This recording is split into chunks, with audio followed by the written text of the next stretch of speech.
Assalamualaikum warahmatullahi wabarakatuh, Ibu Dr. Syafrianita. Baik Bu, perkenalkan saya Didi Saputra, NPM 211230099 dari kelas 12B, Prodi Magister Manajemen Logistik. Baik, dalam kesempatan kali ini saya akan menyampaikan jawaban asesmen tengah semester 3 kepabeanan ekspor dan impor. Yang pertama, soalnya mengenai jelaskan prosedur ekspor salah satu jenis produk furniture. Di dalam slide ini adalah bagan atau gambar prosedur ekspor secara umum. Di sini dapat kita lihat apa yang dilakukan dan disiapkan oleh eksportir dan apa juga yang disiapkan oleh importir. Mulai dari korespondensi hingga sampai ke pelabuhan tujuan. Ini adalah penjelasan prosedur ekspor furniture. Misalnya kita contohkan secara biasa adalah kursi kayu jati. Yang pertama dilakukan eksportir adalah mencari penjualnya tentu saja ya, melakukan korespondensi dengan importir luar negeri untuk menawarkan dan menegosiasikan produknya ini, yaitu kursi kayu jati tadi. Yang kedua, apabila importir dan eksportir sama-sama sudah menyetujui penawaran, maka eksportir dan importir membuat dan menandatangani kontrak dagang. Ya, dalam hal ini kursi kayu jati tadi. Dalam kontrak dagang dicantumkan hal-hal yang disepakati bersama. Selanjutnya adalah penerbitan letter of credit. Nah, setelah kontrak dagang ditandatangani, maka bank korespondens di negaranya akan mengirimkan LC tersebut ke bank devisa yang ditunjuk, memberitahukan diterimanya LC tersebut kepada si eksportir. Yang keempat adalah mempersiapkan barang ekspor tersebut. Ya, tentu saja ini adalah tugasnya si eksportir menyiapkan kursi kayu jati tadi yang sesuai dengan spesifikasi dan persyaratan yang telah disepakati bersama dalam kontrak dagang. Yang kelima adalah mendaftarkan pemberitahuan ekspor barang atau PEB. Di sini eksportir mendaftarkan PEB ke bank devisa ya, dengan melampirkan surat sanggup apabila barang ekspornya terkena pungutan biaya ekspor. Yang keenam adalah booking space kapal. Nah, ini adalah prosedur biasa yang dilakukan ketika melakukan pengiriman barang, di mana si eksportir di sini harus jeli ya melihat tarif ya yang paling murah baik dari kargo ataupun perusahaan penerbangan ya yang akan digunakan, disesuaikan dengan kebutuhan si importir tadi. Yang ketujuh adalah booking space kapal. Setelah mendapatkan tarif yang murah tadi ya tinggal melakukan booking space kapal untuk mendapatkan space pengiriman barang. Selanjutnya adalah pengiriman barang ke pelabuhan. Ini dilakukan oleh perusahaan pengiriman barang atau freight forwarding atau perusahaan ekspedisi muatan kapal laut atau IMLKL. Nah, ini adalah proses yang selanjutnya adalah pemeriksaan bea dan cukai. Nah, di proses ini eksportir harus benar-benar jeli, teliti, dan hati-hati. Karena sedikit ada kesalahan, maka bisa saja pengiriman barang tadi di hold atau ditunda sehingga akan menyebabkan kerugian bagi pihak eksportir. Selanjutnya adalah pemuatan barang ke kapal. Yang ke-11 adalah surat keterangan asal. Nah, di sini eksportir sendiri atau perusahaan freight forwarder membuat pemuatan barangnya dan mengajukan permohonan ke kantor Departemen Perdagangan untuk memperoleh SKA apabila diperlukan. Nah, untuk yang ke-12 adalah pencairan LC letter atau letter of credit. Apabila sudah dikapalkan, maka eksportir sudah dapat ke bank untuk mencairkan LC-nya. Dokumen yang diserahkan ke bank adalah commercial invoice, BL, packing list, PEB. Selanjutnya adalah yang terakhir ke-13 pengiriman barang ke importir. Barang dalam proses pengiriman kursi kayu jati ini dalam perjalanan dengan kapal ke pelabuhan negara importir. Soal yang kedua adalah berdasarkan soal nomor 1, jelaskan kategori barang ekspor tersebut, pos tarif atau highest cost, dan sebutkan satu negara tujuan ekspornya. Nah, di sini saya coba menjelaskan kategori untuk jenis furniture ini terdiri dari 7 kategori ya. Kita lihat di bagian ini. Pos tarif, highest cost, dan negara tujuan ekspornya apa saja. Yang pertama adalah wooden seats atau furniture kayu untuk tempat duduk. Nah, ini highest cost-nya adalah 9401.61 atau .69. Negara tujuannya ke Amerika Serikat, Belanda, Jerman, maupun Jepang. Yang kedua adalah bedroom wooden furniture atau furniture kayu untuk kamar tidur. Di sini pos tarif dan maupun high score-nya adalah 9403.50. Tujuannya Amerika Serikat, Cina, Korsel, dan Uni Emirat Arab. Ketiga adalah dining and kitchen wooden furniture. Ini adalah furniture kayu untuk ruang makan dan dapur. High score-nya adalah 9403.60. Ini tujuan ekspornya Inggris, Prancis, Australia, Kanada. Yang keempat adalah office wooden furniture. Ini adalah furniture kantor dari kayu. High score-nya 9403.30.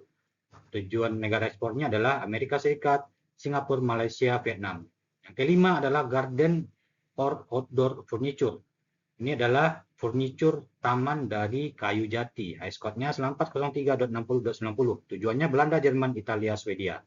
Keenam adalah wooden children's furniture. Ini adalah furniture anak dan bayi. High score-nya adalah 9403.90.90. Tujuan negara ekspor Amerika Serikat, Jepang, Korea Selatan.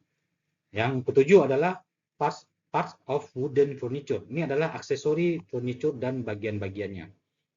High score-nya adalah 9403.90. Negara tujuannya seperti Tiongkok, India, dan Turki. Soal yang ketiga adalah jika kapal terlambat datang 2 hari dari jadwal yang seharusnya, pihak mana yang harus bertanggung jawab dan bagaimana solusi yang Anda berikan? Baik, di sini saya akan menjelaskan tanggung jawab itu berdasarkan 3 ya dari Incoterms atau ICC. Yang pertama adalah FOB, free on board. Nah, ini adalah tanggung jawabnya si eksportir sampai barang dimuat ke kapal. Jadi jika keterlambatan disebabkan oleh kapal belum tiba, maka itu di luar tanggung jawabnya si eksportir. Jadi tanggung jawabnya adalah buyer atau forwarder karena pengiriman ini diatur oleh pembeli. Yang kedua adalah CIF atau Cost Insurance Flags. Di sini eksportir menanggung biaya hingga pelabuhan tujuan. Jika terjadi keterlambatan karena jadwal kapal, biasanya tanggung jawabnya adalah si carrier atau perusahaan pelayaran, bukan si eksportir langsung. Namun buyer bisa tetap menuntut kejelasan dari eksportir karena ia yang menyewa jasa pengangkutan. Yang ketiga adalah EXW atau Ex-Works. Ini adalah tanggung jawabnya si eksportir selesai di gudang saja. Jadi keterlambatan kapal bukan merupakan tanggung jawabnya si eksportir. Apa solusi yang disarankan? Untuk jangka pendek, mungkin konfirmasi ke shipping line atau freight forwarder alasan keterlambatannya apa. Misalnya cuaca, masalah teknis atau antrian pelabuhan dan lain-lain. Selanjutnya, si eksportir menginformasikan ke buyer secara resmi melalui email maupun surat tentang situasi dan estimasi waktu pengiriman baru. Yang ketiga adalah upload dokumen ekspor jika perlu, seperti shipping instruction atau booking confirmation. Nah, untuk solusi jangka panjang, gunakan kontrak yang mencantumkan force majeure clause atau kompensasi keterlambatan. Pilihlah perusahaan pelayaran yang mempunyai reputasi yang baik dengan ketepatan waktu tinggi dan bergaransi tinggi juga.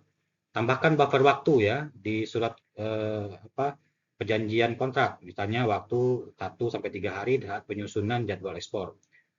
Yang keempat, pertimbangkan penggunaan logistik multimoda, misal dari darat ke laut atau udara untuk case-case yang urgent. Jadi kesimpulannya, jika keterlambatan kapal bukan karena kesalahan eksportir, misal masalah teknis kapal atau force majeure, maka tanggung jawab utama ada di carrier atau forwarder. Tergantung skema pengiriman dan perjanjian antara penjual dan pembeli, eksportir dan importir sebelumnya. Namun eksportir tetap harus proaktif menginformasikan ke buyer dan mencarikan solusi logistiknya. Yang keempat adalah PT Sisa Jadi Kaya adalah perusahaan yang mengumpulkan berbagai barang bekas untuk didaur ulang dalam rangka uji coba. Perusahaan melebur logam-logam dari sisa aluminium yang kemudian dicetak menjadi pintu kamar mandi. Apabila pintu tersebut akan diekspor, maka petugas dapat menggunakan origin kriteria apa? Jelaskan sesuai teori. Yang pertama kita coba lihat dulu beberapa kriterianya ya. Penjelasan teoritis origin kriteria atau kriteria asal barangnya. Dalam perjanjian perdagangan internasional dan kebijakan ekspor, kriteria asal barang menentukan apakah suatu barang berhak mendapatkan tarif preferensi, misalnya bea masuk 0 saat diekspor ke negara tujuan. Kriteria utama meliputi wholly obtained atau WO. Ini adalah barang sepenuhnya berasal dari satu negara, misal hasil tambang, pertanian, perikanan, atau barang bekas atau logam. Sisa yang dikumpulkan dan diproses seluruhnya di dalam negeri. Yang kedua adalah substantial transformation. Nah, barang dianggap berasal dari suatu negara jika bahan-bahan impor atau tidak diketahui asalnya telah mengalami proses produksi signifikan dengan indikator A. CTC, Chart in Tariff Classification. Ini ada dua ya, CTH, Chart in Tariff Heading, perubahan pada 4 digit high score, CTSH, Chart in Tariff Subheading, perubahan pada 6 high score. Yang kedua adalah Value Contract Rule, RVC, jika bagian lokal melebihi nilai persentase tertentu, misalnya 40%. Nah, untuk studi kasus penerapannya pada PT Sisa Jadi Kaya ini, kita akan lihat adalah yang pertama adalah bahan bakunya itu adalah scrap aluminium. Ini high code-nya 7602.00. Ini adalah limbah logam bekas dikumpulkan di lokal. Produk akhirnya adalah pintu kamar mandi aluminium. Ini high code-nya adalah 7610.10. Ini ya high code-nya namanya doors, windows, and their frames and threshold for doors aluminium. Di sini terjadi perubahan high code dari 7602 ke 7610. Nah, ini adalah perubahan pada level subheading CTSA, menunjukkan proses manufaktur signifikan telah dilakukan seperti melebur, mencetak, ulang, dan membentuk produk baru. Jadi kesimpulannya adalah PT Sisa Jadi Kaya dapat menggunakan origin kriteria CTSA, Chart in Tariff Subheading, karena terjadi perubahan high code dari bahan baku ke barang jadi. Ada proses manufaktur substansial di sini, melting dan molding, dan limbah atau logam dikumpulkan diproses secara lokal. Baik Bu, sekian presentasi mengenai jawaban asesmen tengah semester saya. Kalau ada kesalahan mohon dimaafkan. Assalamualaikum warahmatullahi wabarakatuh.